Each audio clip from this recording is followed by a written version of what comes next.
Job chapter 3. Just a recap of what we've done so far, what we've seen so far.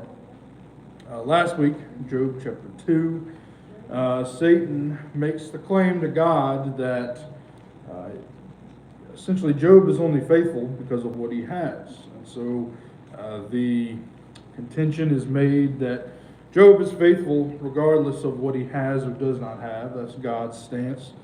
And so with the protection of Job, he says you're not allowed to kill Job, but, essentially do your worst. And so that's what Satan does. He has taken Job's family, he's taken his livestock, his means of wealth, he has taken his health. He's now covered in lesions. And so where we left off in chapter 2, Job's friends, Eliphaz, Bildad, and Zophar, have come from out of town to visit Job.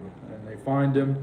He's scraping his flesh with pieces of pottery, scraping those lesions. He's in a severe amount of pain in every different way. And so they sit and mourn with him. Verse 13 says, they sat down with him upon the ground 7 days and 7 nights, and none spoke a word to him, for they saw that his grief was very great. And so they're sitting there mourning with Job. He is, as I mentioned, he's in an incredible amount of emotional and physical pain. He's just, he's not in a good shape. And so as we get into chapter 3, we're going to see his attitude about his current situation. But I want to go back and once again remind us of verse 22 of chapter 1. Job 1 verse 22 says, in all this Job sinned not, nor charged God foolishly. And I mentioned this is the key verse of the entire book of Job, really, because no matter what he goes through, this verse is maintained. Job did not sin, he did not charge God foolishly, that is to say, he did not blame God, he did not attribute all of his misfortune to God.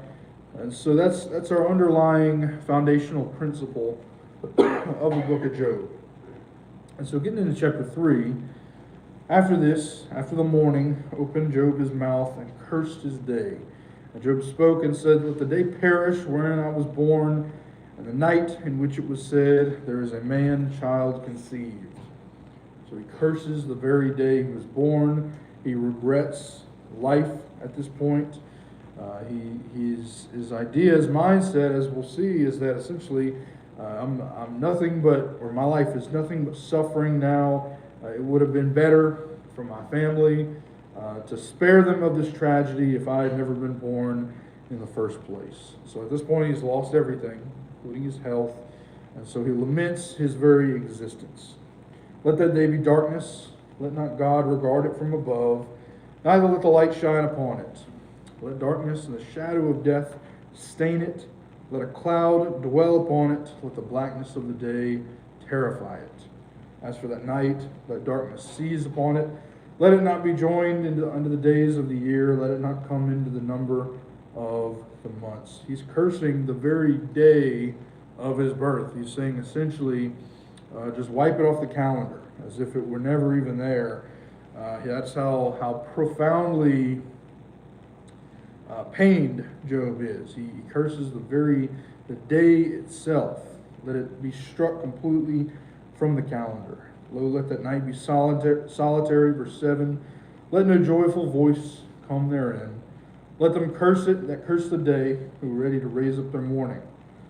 Let the stars of the twilight thereof be dark. Let it look for light, but have none, neither let it see the dawning of the day. And so there's all this discussion of darkness. This is a very dark moment. This is in the figurative sense, of course, but he's referring to literal darkness here. Let this day essentially be memorialized by darkness. We think of certain days on the calendar that have a certain darkness to them. 9/11. December 7th, the Pearl Harbor invasion, just certain days on our calendar that might have a more somber, heavy tone than others. So that's how Job is viewing the day in which he came to exist. Let them that curse it, verse 8, curse that day who are ready to raise up their mourning. So he's casting this ire, this upset attitude upon the very day. Lots of mentions of dark, with the stars of the twilight thereof be dark, verse 9. Let it look for light, but have none. So that's how Job is probably feeling right now. He's looking for light, and he cannot find it, neither let it see the dawning of the day. If you recall, his wife is not necessarily supportive. In chapter 2, she says, essentially, just go ahead and curse God and die. That's what she tells him. Which he refuses to do. He's not receiving proper support from his wife at this time. Of course, we're about to see he's not really about to receive proper support from his friends either, although they haven't said anything yet. But he's looking for this light and cannot find it. His purpose for physical life has been stripped from him. That's not to say anything about the spiritual aspect. Of course, in the background, based on what we know about Job, based on that key verse we mentioned, Job does not blame God. He does not blame God. There is a latent understanding that God is a bringer of blessing. God is a bringer of light. But in this moment, in a physical regard, he cannot find any positive reason to physically keep going on. He essentially, he rues his life. He's ready to just move on and go to heaven. And so, verse 10, because it shut not up the doors of my mother's womb, nor hid sorrow from my eyes. Why died I not from the womb? Why did I not give up the ghost when I came out of the belly?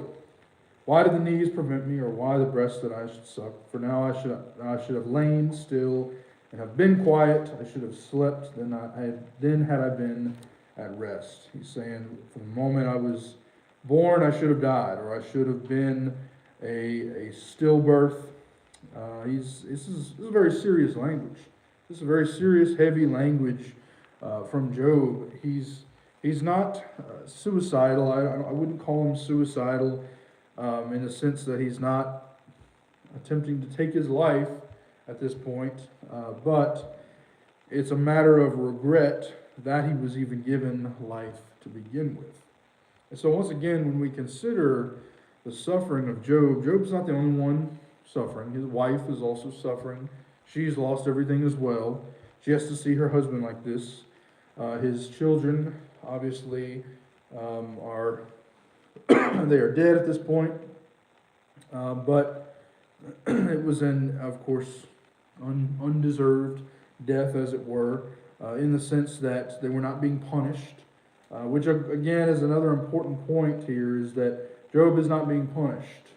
And we discussed that in our kind of introduction to the book. Job is not being punished so much as he is being tested.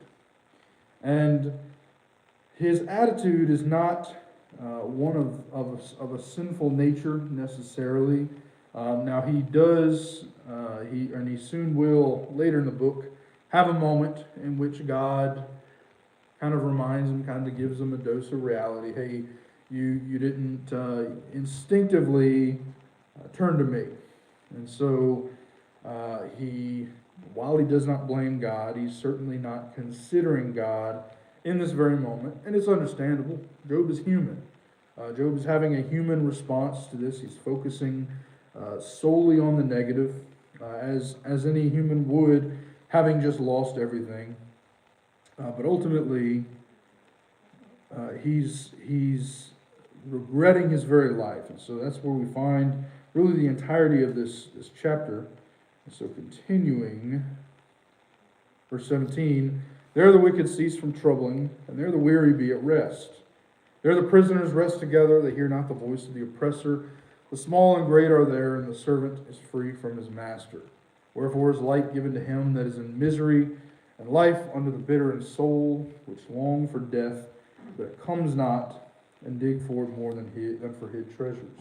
He's comparing himself here to those that suffer maybe to the highest degree in society, a prisoner a slave, someone who essentially wakes up in the morning and does not have any excitable reason to get out of bed, someone who has lost their freedom, someone who has a very bleak life, as it were. And that's what Job is comparing himself to. Wherefore is a light given to him that is in misery, and life unto the bitter in soul, which long for death, but it does not come, and dig for it more than for hid treasures. He's comparing this longing for death as one who might be searching for a treasure. We think about the pirate movies. They bury their treasure and they're off looking for it and they're digging around trying to find it. Where's that treasure? Where's that treasure? There's a deep desire for it, and that's how he's comparing his longing for death. He's saying at this point, I just do not appreciate being alive. He's once again suffering to a degree. He's largely, we're going to see that Job is he's surrounded by people that claim to care about him, and maybe they do to some degree. They are his friends, they are his wife, but ultimately he's not going to be receiving the proper words from them, the proper comfort from them. And so even though he's surrounded by some people, Job is going to feel very alone at this point. And so that's certainly not an ideal way to endure all of this. We face a loss, and we want to be around people who care about us, people who are going to comfort us. And Job he doesn't really have that. In fact, we're going to spend the next few chapters with him basically arguing with his friends that he has done nothing to deserve this, as it is called, punishment, falsely so. And that's what his friends kind of accuse him of. But I'm getting ahead of myself. Verse 22, which rejoice exceedingly and are glad when they can find the grave. Why is light given to a man whose way is hid, and whom God has hedged in? For my sighing comes before I eat, my roarings are poured out like waters. So why is light given to a man whose way is hid, and whom God has hedged in? He's questioning in this moment a man, when we consider a man whose way is hid, a man who does not have direction. Why is light given? If I don't know where I'm going, what good is light going to do me, is what Job is saying. He's not sure why this is happening, of whom God has hedged in, God has protected. So for some reason, he acknowledges that God has protected him to some degree. But what's the point of all this? Job doesn't understand, why is all of this happening to me? My sighing comes before I eat, my roarings are poured out like the water. He's expressing this grief for the thing which I greatly feared has come upon me, and that which I was afraid of is come unto me. The greatest fear, as Job is a parent, is going to be the danger of his children. His children facing danger, facing mortal danger, and that's exactly what has happened to them. I was not in safety, neither had I rest, neither was I quiet, yet trouble came. So I was not in safety, neither had I rest, neither was I quiet, yet trouble came. If we consider the spiritual life of Job, what was his morning routine? He would wake up every morning and he would give an offering on behalf of his children. He would make intercession to God on behalf of his children for their safety, for their spiritual well-being. He was as far as we could tell, he was a very good father. He provided for his children, for his whole family. He made sure that they were spiritually right. He prayed on their behalf. He offered on their behalf. So he's thinking, I've done everything right. I did not. I was not quiet. I was not in safety, as if to say, I didn't keep to myself when it came to these matters, but yet still trouble came. And so this chapter is a chapter of first Job offering lamentation, regret for even being alive. That's his knee-jerk response. I regret that I even exist. And then towards the end of the chapter, we have him offering all of these questions. Why is this happening? Is how we can sum all of this up. Why is all this happening? Why has this fallen to me? But at no point does he say, why has God done this to me? In fact, the only acknowledgement we have of God is in verse 23. King James says, in whom God has hedged in. We remember that term hedge is a stand-in for the word protect or shield. And so the only acknowledgement God has is of protection. And so he does not blame God, even still. And so, chapter 4, we get into the dialogue from Eliphaz. Now, we mentioned in our introduction that context is important when quoting Job, because you can quote Job and you might not be quoting God, as if or in the sense that correct doctrine is being stated. Eliphaz here is the speaker for the entire chapter of 4, and the things he says are not necessarily correct.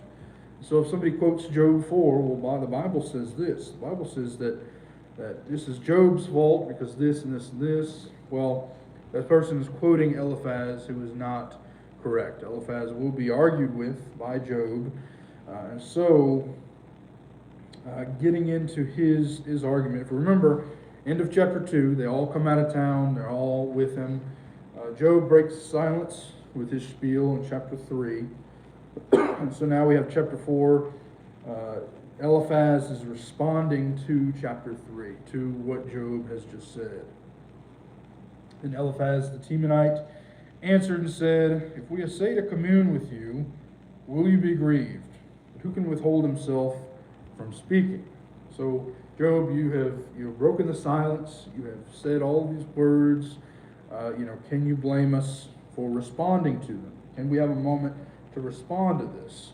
Behold, you have instructed many, and you have strengthened the weak hands. Your words have upholden him that was falling, and you have strengthened the feeble knees. But now it has come upon you, and you faint. It touches you, and you are troubled. So he's saying, Job, previously, when people go through a hard time, you have been a good man. You have upheld them. You have made them strong. You have supported them. But now that it's happening to you, essentially he's saying you've forgotten everything that you once said or did to help others. I think that's a valid point Eliphaz makes right out the gate. You're a great comforter, you're a righteous man, but now at the first sign of your own struggle, all that goes out the window. And you're having all these dark thoughts. He says, now it has come upon you, verse 5, and you faint, it touches you, and you are troubled. Verse 6, is not your fear, your confidence, your hope, and the uprightness of your ways? Remember, I pray you, whoever perished, being innocent, or where were the righteous cut off? So now we're getting into a territory of kind of pointing fingers. Whoever perished, being innocent, as if to say, whoever endured great suffering or death even was innocent. So he's kind of implying that maybe you did something to bring this upon yourself. Even as I have seen, they that plow iniquity and sow wickedness reap the same. They that plow iniquity, they that are workers of wrongdoing and sow wickedness also reap the same. This is quite an accusation from Eliphaz. He's saying typically the people who suffer, like you're suffering, are the people who have earned it. People who have earned their suffering. Now, going back to our introduction a couple weeks back, one of the important things to understand about Job is that he did not earn this. This is not a punishment.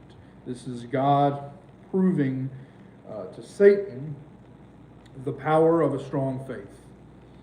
And so that's the underlying principle of this book. Job has not done anything wrong to be punished.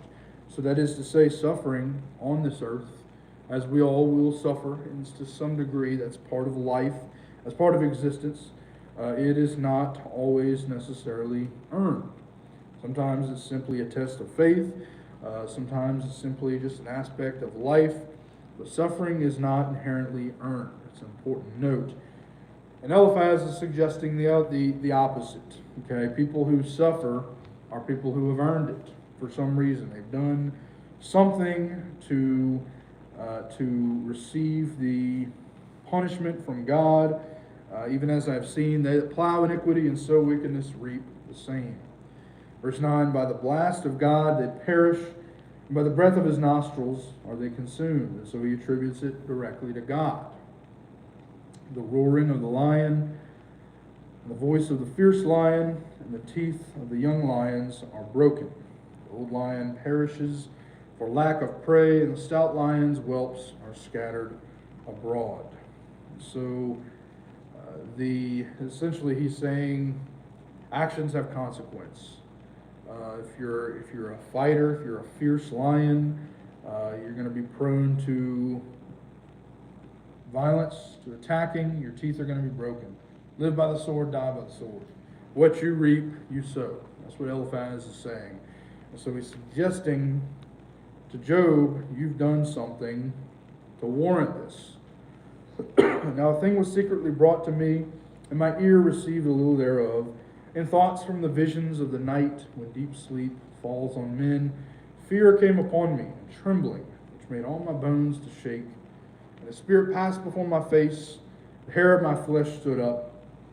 It stood still, but I could not discern the form thereof. The image was before my eyes. There was silence, and I heard a voice saying, shall mortal man be more just than God? Shall a man be more pure than his maker? And so this question it comes to Eliphaz in a dream.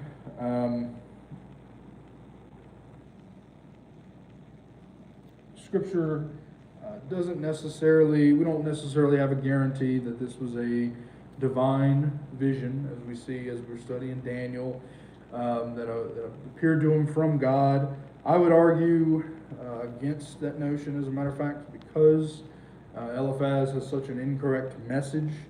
And so he has this dream.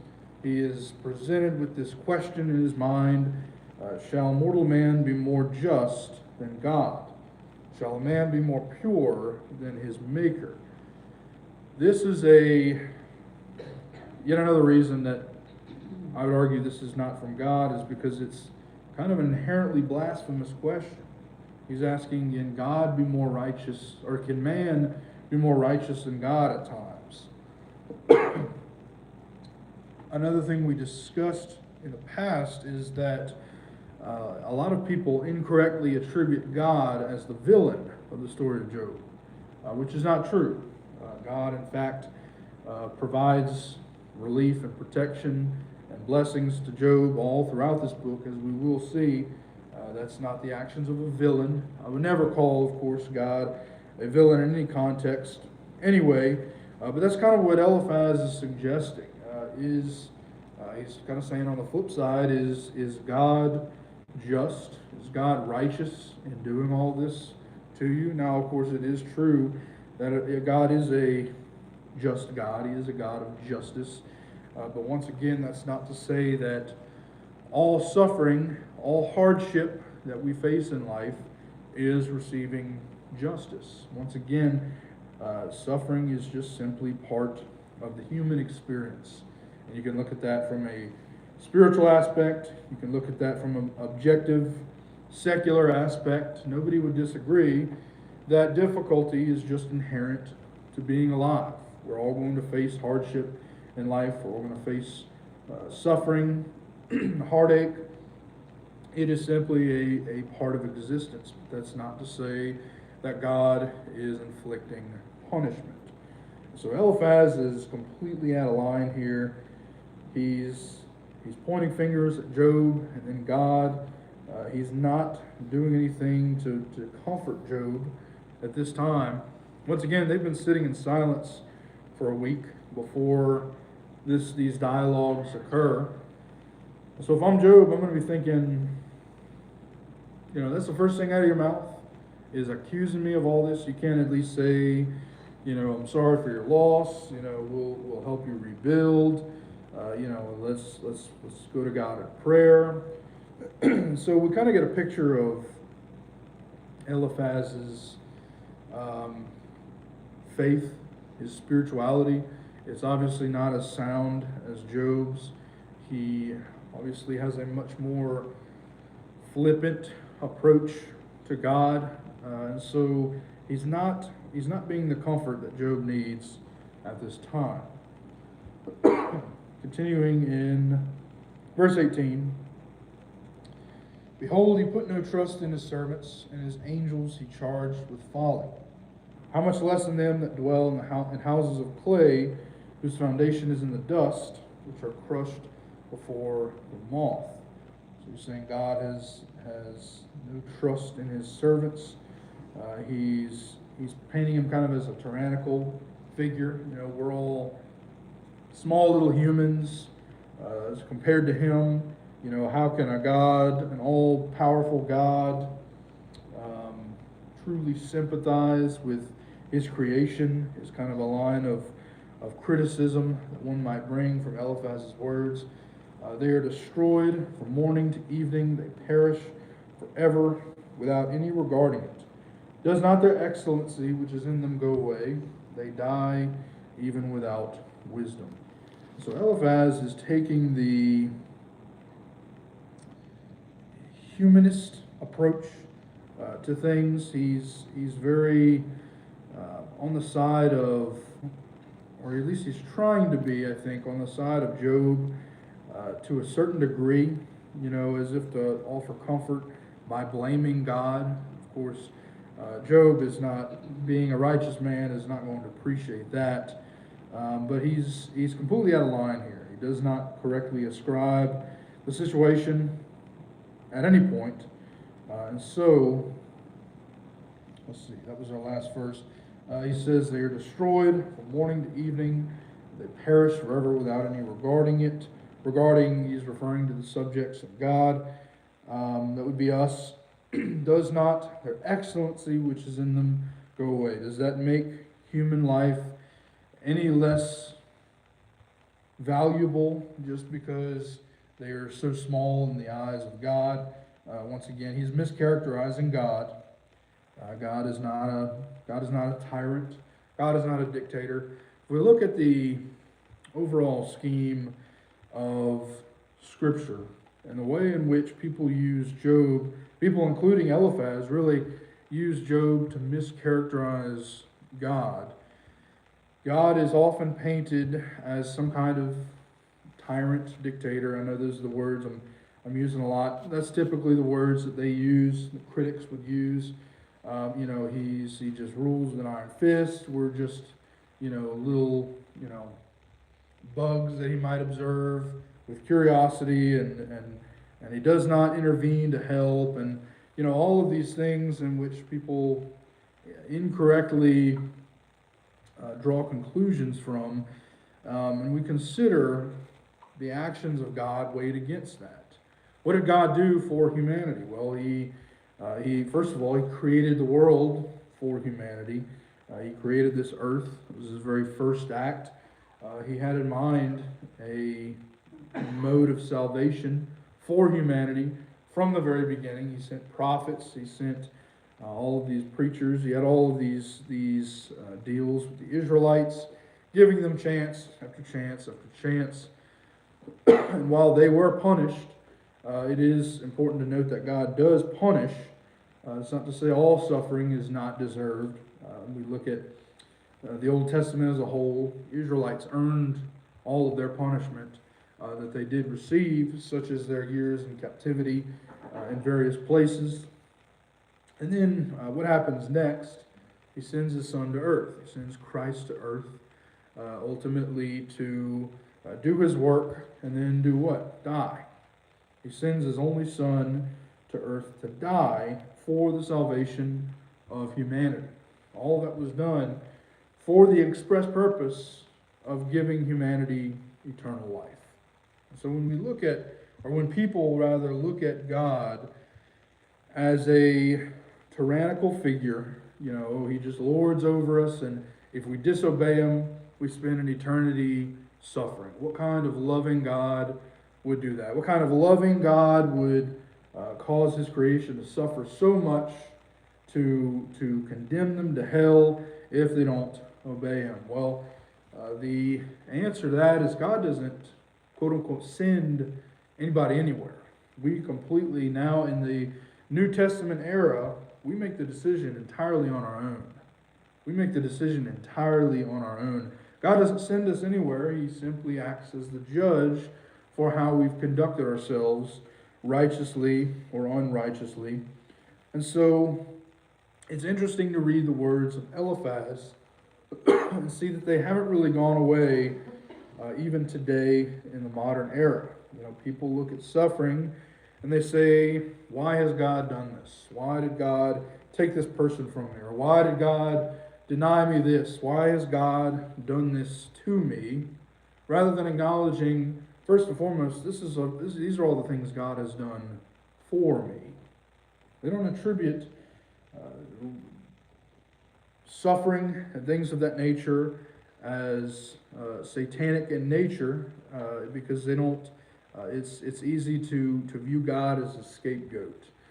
God is all powerful, and so they say, well, he should be all powerful to protect me from all of this. Well, God is all powerful. God could have very easily prevented all of this from happening from Job, but God is proving something not only to Job himself, his own resilience, but also to Satan. And so consider, when we suffer in this life, am I being used as a tool to prove something to Satan? Am I being used as a tool by God to prove just how strong a faith can be? Throughout all of this, once again, verse 22 of of chapter 1, in all this Job sinned not, nor did he charge God foolishly. And so it is foolish to blame God. As the hymn goes, count your blessings, name them one by one, see what God has done. That's the outlook. That's the proper outlook when we consider blessings versus suffering. Is that, first of all, things could always be worse. I know that's not necessarily a comforting phrase when we consider suffering in the moment. Once again, in the moment, immediately after, even up to a week after, Job is still feeling all of this pain. It's very raw. He's having a very human reaction to it. But at no point does he say the words, this is God's fault. At no point does he blame God. And so this is the attitude, even with Job having all this darkness. I regret I was born. I curse the very day on the calendar that I was born. Why has all this happened to me? At no point does he attribute any of that to God. And so we have so much lesson, so much teaching in just these first few chapters, these first 3 chapters really, before Eliphaz speaks. But once again, it is important to note that Eliphaz is incorrect. And so when we look at his, accusations against God, when we look at his attitude about the suffering of mankind, it is incorrect. And so we will see, we just have a few minutes left. I'll begin chapter 5 next week, but we see Eliphaz taking this, he acts as a foil to Job and really all of his friends will, kind of demonstrating scripturally the what not to do, or the attitude not to have. Any questions or comments? I think we got through 2 whole chapters in one morning. I think that's a record. If we have no further comments or questions, that will be class. Thank you.